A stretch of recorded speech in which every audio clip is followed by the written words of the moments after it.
கட்டி குடியிருக்காதாயி அவ சோவருவக்காரி நல்ல குலத்தினிலே பிறந்தவளா குங்கும பொட்டுக்காரி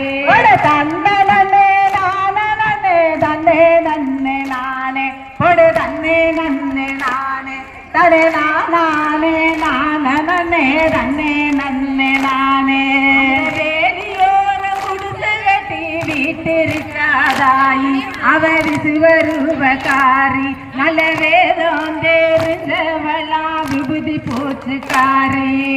தன்னே நானே தன்னே நன்னே நானே தனே நானே நன்னே நானே தனே நானே நானே தன்னே நன்னே நானே சாலையோர குடிசை கட்டி சார்ந்திருக்காதாயி அவ சார்ந்தருவக்காரி நல்ல சாத்திரம் தெரிஞ்சவளா சந்தன பொட்டுக்காரி தன்னே நானே தன்னே நன்னே நானே தனே நானே நன்னே